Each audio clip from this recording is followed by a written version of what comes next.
सत श्री अकाल। हम आ चुके हैं भारत का पहला गांव माणा गांव। पहले इसका नाम भारत का अंतिम गांव था, बट मोदी है तो मुमकिन है, मोदी सरकार की वजह से अब इसका नाम भारत का प्रथम गांव है। और यहाँ आप देख सकते हो आसपास मुझे बॉर्डर वाली फील भी आ रही है। ऐसा इसलिए क्योंकि यहाँ से सिर्फ 50 किलोमीटर दूर जो है चाइना का बॉर्डर ही पड़ता है। तो आपको मैं लेके चलूंगा माणा गांव, हर चीज के दर्शन कराऊंगा। वहाँ पे व्यास गुफा, गणेश गुफा, सरस्वती मैया जी के दर्शन होंगे। तो आप मेरे साथ रहना, मेरे साथ चलना। जैसा कि मैंने आपको बताया कि हम माणा गांव में आ गए हैं। यहाँ से माणा गांव की शुरुआत हो रही है। ये यहाँ का लोकल टैक्सी स्टैंड है, यहाँ तक हमको टैक्सी ने छोड़ा है। हम अपने समय के हिसाब से बहुत परफेक्ट आ गए हैं। हमारा टारगेट था 7 बजे तक यहाँ पहुँचने का और हम यहाँ पहुँच गए हैं। अब हम माणा गांव में एंट्री कर रहे हैं। थोड़ा सा स्टीप है यहाँ पे, लेकिन जो अच्छी बात है वो ये है कि घरों की वॉल्स पे या दुकानों पे, खिड़कियों पे, कई जगह पर आपको अलग अलग प्रकार की आकृतियाँ देखने को मिलेंगी। यहाँ पर पेंटिंग्स, कुछ ईश्वर की, कुछ अतिथि को ग्रीट करने के लिए।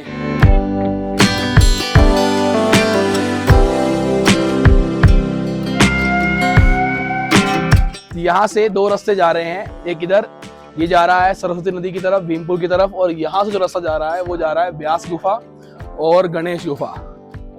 तो गणेश जी ने यहीं पर बैठ के महाभारत लिखी थी। उसके पीछे ये क्या कहानी है वो जब मैं सरस्वती के पास पहुंचूंगा आपको सुनाऊंगा। और एक बहुत बड़े राज से खुलासा करने वाला हूं मैं। भीमपुर, सरस्वती धाम और केशव प्रयाग के लिए आपको इस तरफ जाना है, और गणेश गुफा और व्यास गुफा इस तरफ। हम पहले गणेश गुफा और व्यास गुफा की तरफ चलते हैं।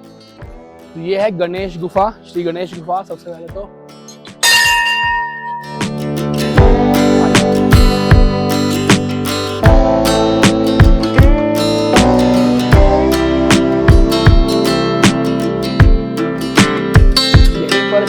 द्वारा वर्णित पुराणों एवं महाभारत को श्री गणेश जी ने लिपिबद्ध किया था। मतलब उन्होंने रिक्वेस्ट की थी कि आप मेरे लेखक बन जाइए, और गणेश जी का उन्होंने स्मरण किया।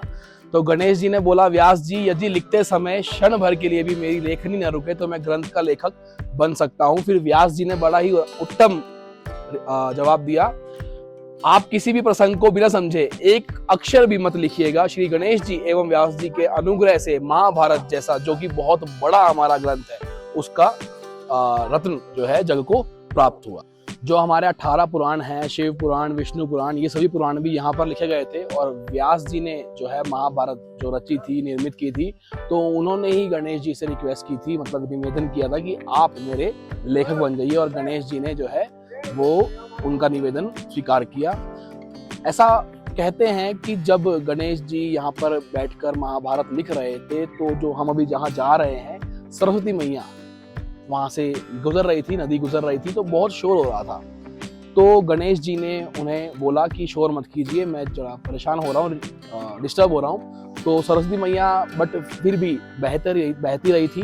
तो उसके बाद गणेश जी ने उनको श्राप दिया था और फिर वो पाताल लोक में चली गई थी, जिसका थोड़ा सा अंश अभी बचा हुआ है। और यहाँ पर ही पास में ही जो प्रयाग है, तो वहाँ पर सरस्वती मैया जो है वो अलकनंदा जी से मिल गई थी, और अलकनंदा जी ही जो है वो सरस्वती मैया का जल अपने साथ लेकर आ रही है। व्यास गुफा का रास्ता इस तरफ को है, और मैं एक बार चाहूंगा कि कैमरा को जरा उधर घुमाया जाए और बताया जाए कि हम कहाँ से आ रहे हैं। नीचे बिल्कुल सीढ़ियाँ दिख रही हैं, और इस तरफ को रास्ता हम थोड़ा चल रहे हैं, फिर सांस ले रहे हैं। स्टीप है काफी, मतलब ढलान जो है, एंगल जो है बहुत लंबा वाला है। हाँ, तो अब हम आप पहुंच चुके हैं जहाँ से हमारी भारत की पहली दुकान स्टार्ट होती है, जिसको पहले भारत की लास्ट दुकान बताया जाता दुकान कहा गया था। और कमाल की बात यह है, यहाँ पे आपको SBI का बैंक में मिलेगा। SBI इसमें शाखा नंबर 2 पे काम होता है। बड़ा काउंटर नंबर 2 पे काम होगा, और काउंटर नंबर 2 गली के बाहर होगा। गली के बाहर होगा। बैंकों का। और यहाँ पे कुछ आपको इमेजेस जो दिख रही हैं, महाभारत काल से जुड़ी हुई हैं, जो उस काल के मुनि थे। काफी अच्छी पेंटिंग्स हैं। आप साथ चलिए, हम आपको व्यास गुफा लेके चलते हैं। व्यास गुफा, व्यास गुफा। आइए आप व्यास गुफा में। तो ये है व्यास गुफा। आप इसकी शिला को देख सकते हैं कि यहाँ किस तरह पन्नों की तरह जो है, कागज की तरह इसका जो आकार है तो हम अभी अभी अंदर व्यास गुफा के दर्शन करके आए हैं। तो जैसा कि नियमों के अनुसार यहाँ लिखा गया है कि गुफा के अंदर फोटो अलाउड नहीं है, तो मैं आपसे रिक्वेस्ट करूँगा कि अगर कहीं भी आपको ये दिखे तो प्लीज़ उसकी बात मानिए और बिन बात के आप अंदर कैमरा लेके मत जाइए। तो मुझे बहुत कम जानकारी थी, तो अंदर जो मेरे को पुरोहित जी मिले, मैंने उनसे पूछा तो उन्होंने मुझे बताया कि व्यास जी ने यहीं पर बैठकर जो है पुराणों की लिखने की शुरुआत की थी, लेकिन उनके पास समय बहुत कम था क्योंकि द्वापर का अंत था और कलयुग आने वाला था। तो उन्होंने गणेश जी से निवेदन किया और गणेश जी ने जो है महाभारत को लिखा, लेकिन उनकी एक शर्त थी कि बीच में मेरी कोई अड़चन नहीं आनी चाहिए, क्योंकि वो दोनों हाथ से लिखते थे। तो महाभारत उन्होंने लिख दी, लेकिन वही बात है, आत्मसंतुष्टि उनकी नहीं हुई थी व्यास जी की। तो व्यास जी ने फिर यहाँ पर महापुराण की रचना की, भगवत महापुराण की रचना की।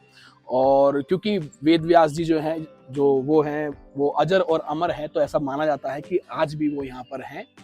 और भगवान विष्णु जी के आशीर्वाद से उनका जो है यहाँ पर दर्शन करना संभव है। साथ में शुक्राचार्य जी हैं यहाँ पर, और एक वल्लभाचार्य हैं जो 1545 में यहाँ पर आए थे व्यास जी के दर्शन करने।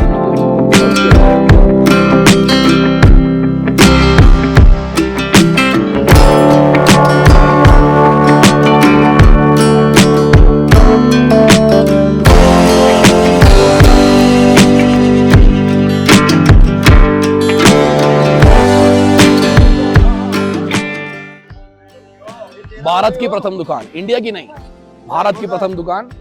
तो पहले से ही नाम भारत हो चुका है, यहाँ से इनिशिएट किया जा चुका है। और चाय मैंने यहाँ से ली है, मैंने कहा देखते हैं पहली दुकान है, चाय कैसी है। एक सेकंड में एक सिप ले लूं। बहुत बढ़िया, इलायची का टी का जो फ्लेवर आ रहा है, मतलब मजा आ गया चाय पी के। सच में चाय अच्छी है यहाँ पे। और यहाँ से रास्ता हमने पूछा है कहाँ को, आर्मी, यहाँ से बॉर्डर एरिया स्टार्ट हो जाता है इधर से। और हमको इधर जाना है भीमपुल की तरफ, और फिर आपको दिखाएंगे कि वहां पर क्या है। मैं बात नहीं करूंगा, मुझे चाय एंजॉय करनी है। तो हम चल रहे हैं भीमपुल की तरफ। इधर मेरे हिसाब से नीचे जाओगे और ऊपर पहुंच जाओगे स्वर्ग में। तो साथ साथ चलो, भीमपुल एक एनर्जी आती जा रही है मेरे अंदर। और यहाँ पर लिखा हुआ है कि व्यास गुफा इधर 500 मीटर है और भीमपुल इधर है लगभग 200 मीटर। तो चलिए हमारे साथ, और आप व्यू देखो, मतलब अगर यहाँ पर फोग ना होती तो क्या गजब का दृश्य होता, मतलब मजा आ जाता। लेकिन उम्मीद करता हूँ कि थोड़ी वो दिख रहा है थोड़ा हल्का, वहां पर हल्का फुल्का आप देख सकते हो कि थोड़ा ट्रैक दिखाई दे रहा है मेरे को वहां पे। और बाकी हम संगम की तरफ चल रहे हैं। केशव प्रयाग उस जगह का नाम है जहाँ पर सरस्वती मैया का और अलकनंदा जी का संगम होता है। जय हो सरस्वती मैया की। ये साक्षात सरस्वती माँ की मूर्ति और शिक्षा की देवी है सरस्वती देवी। और शिक्षा का महत्व मुझसे भला भांति कौन जानता है, एक शिक्षक ही हूँ मैं, और जो भी हूँ इन्हीं की वजह से हूँ। तो माता को मेरा साक्षात नमन। और इधर हम देख सकते हैं कि यहाँ पर सरस्वती मैया कितने प्रचंड रूप से आ रही हैं और पाताल लोक में विलुप्त हो रही हैं। इसी शोर की वजह से जो है गणेश जी ने इनको श्राप दिया था, क्योंकि उनको महाभारत लिखने में समस्या हो रही थी। आप पानी का लेवल देखिए, पानी की रफ्तार देखिए, स्पीड देखिए, वॉल्यूम देखिए। और ये हम देख सकते हैं, इधर थोड़ा सा आगे चलिए मेरे साथ, किस तरह से यहाँ पर धरती के अंदर लुप्त हो रही हैं। और आगे जाकर यही आप देख सकते हो यहाँ कितना शोर है, पानी की फव्वारे ऊपर तक आ रही हैं, हमको गीला कर रही हैं। और इस तरफ जो है इतनी शांति है। और यहाँ पर देखिए नदी लुप्त नहीं हुई है, सरस्वती मैया का नाम वहां से हटाकर, मतलब उनको जैसे श्राप मिला था तो वो अब यहाँ से आगे अलकनंदा बनकर गई हैं। और यहाँ इतना शोर नहीं है जिस वजह से उनको श्राप दिया गया था। आप देख सकते हो ये बॉटल के अंदर पूरा एक मैप बना रखा है अलकनंदा रिवर का, नारायण पर्वत, बद्रीनाथ, माना विलेज, सरस्वती नदी, चक्र तीर्थ, सब कुछ है यहाँ पर। और लिविंग टू हेवन भी है यहाँ पर। और यहाँ पर आप जो है सरस्वती मैया का जल आस्था से, श्रद्धा से ले सकते हो। कितने की बोतल अभी आई, कितने का ये 30 का है, ठीक है। आपको जितना मतलब बोतल क्वांटिटी के हिसाब से है साइज। और जिस प्रकार से हम गंगा जल को श्रद्धा पूर्वक घर में छिड़काव करते हैं, उसका ये मानते हैं कि हमारे सारे पापों को नष्ट करेंगी वो, तो उसी प्रकार से यहाँ पर लोगों के बीच में आस्था जो है वो सरस्वती मैया को लेकर आए। सरस्वती मैया को मेरा शत-शत नमन। ये है वो भीम पुल जिसकी हम बात कर रहे थे और इसी के द्वारा हम चल के आए हैं। तो इधर से मतलब आप देख सकते हो, जब भीम जी मतलब पांडवों ने महाभारत के युद्ध के बाद स्वर्ग की तरफ आगे बढ़े थे, तो रास्ते में नदी आई थी, तो गंगा मैया की अनुमति लेते हुए यहाँ पर भीम जी ने पत्थर को रखा था। और अब हालांकि सरकार ने हमारे जाने के लिए भी रास्ता इसके ऊपर से बना दिया है। कितना सुंदर यहाँ पर पुल बना हुआ है और कोई इसमें कंक्रीट वगैरह कुछ नहीं है, बस एक पत्थर रखा हुआ है। और भीम जी को मेरा नमन, सभी पांडवों को मेरा नमन, और सरस्वती मैया ने अनुमति दी उसको मेरा नमन।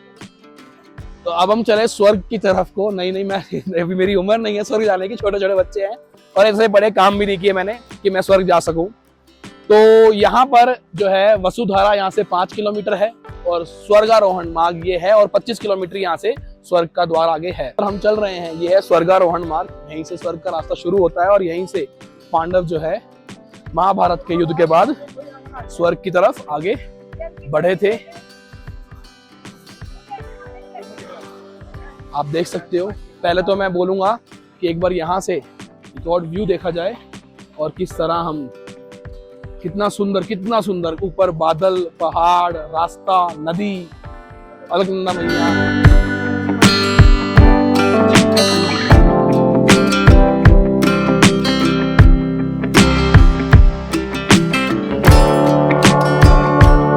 हम इस समय माना गांव के आखिरी चोटी पर हैं, जहाँ पे ये पीछे मेरे चरण पादुका है, नारायण जी का एक मंदिर है, और उसके 5 किलोमीटर आगे जो है वासुधारा है।